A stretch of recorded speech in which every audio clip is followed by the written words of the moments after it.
রক্ষা কবচের প্রথম শর্ত ছিল তাকে সিআইডি তদন্ত সহিজাল কাণ্ড সহযোগিতা করতে হবে। সিআইডি সূত্রে যেটা খবর, প্রথম দিন তিনি ম্যাক্সিমাম প্রশ্নের উত্তরে বলেছেন আমি জানি না।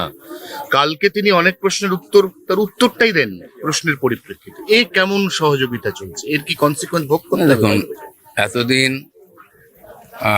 কোর্টের বিরুদ্ধে কাজ করেছেন, কোর্টে কোনো নির্দেশ মানেননি, এখন বাঁচার জন্য কোর্টের কাছে যাচ্ছেন, এটা আমরা সবাই জানি।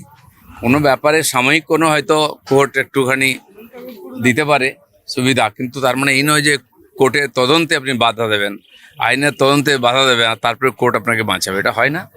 আর এরকম বহু লোক করেছিল এই আগের নেতারা, দেখুন না, কে হসপিটালে ভর্তি হয়েছে, কি অন্য কিছু দেখাতো, তিনি তো নিজে নোটিশও নেননি সিআইডির, লোককে দিয়ে পাঠিয়েছেন। সহযোগিতা কিসের? আজকে সিআইডিকে বাড়ির গেট ভেঙে ঢুকতে হচ্ছে বাড়িতে, তো সহযোগিতা নাকি এটা? বাকিটা কোর্টই দেখবে।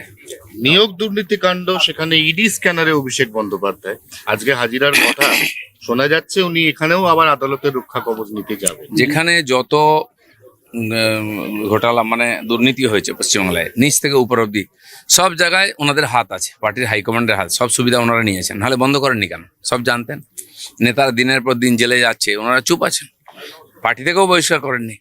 তো সেই জন্য সমর্থন তো ছিলই সব জায়গায়, যেমন যেমন তথ্য আসবে আইন সেরকম ভাবে এগোবে।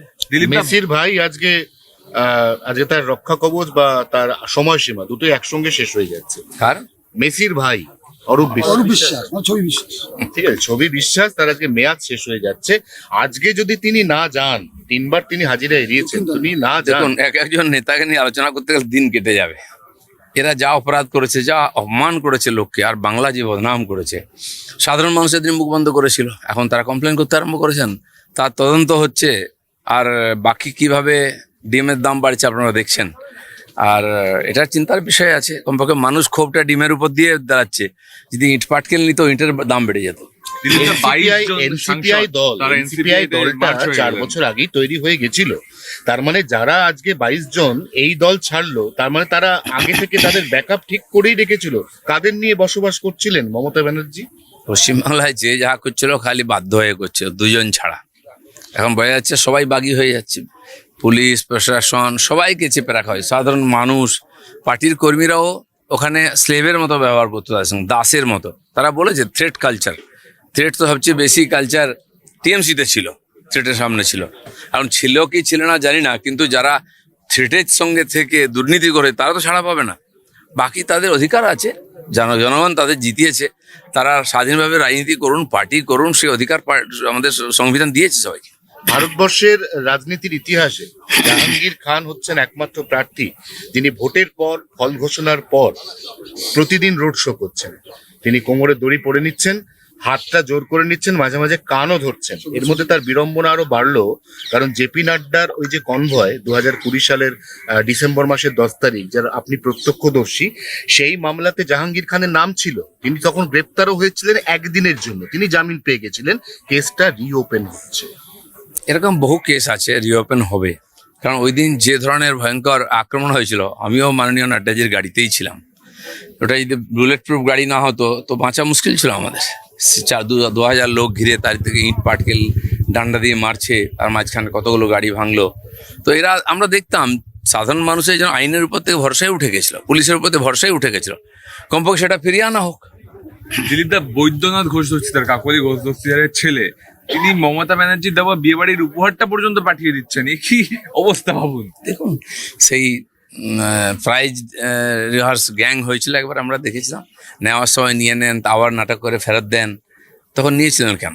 যদি ওনার প্রতি এত আপনাদের ছিল, ঘৃণা ছিল, নেওয়া উচিত হয়নি? তাদের পদ, তাদের টিকিট, তাদের পয়সা সব নিয়ে মান সম্মান কামিয়েছেন। আজকে যারা প্রতিবাদ করছেন, তো সে অধিকার আছে আপনাদের বেরিয়ে আসার করার, কিন্তু এই ধরনের ড্রামা করার কি মানে? কুণাল ঘোষ বলেছেন সুদীপ বন্দ্যোপাধ্যায় নিজে পথচলা করেন আর তার বউ হচ্ছে চলতি ফিরতি বিউটি পার্লার।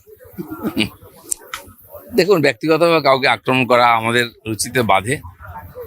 আমিও অনেককে বলেছি যখন তারা আমাকে অ্যাটাক করেছে।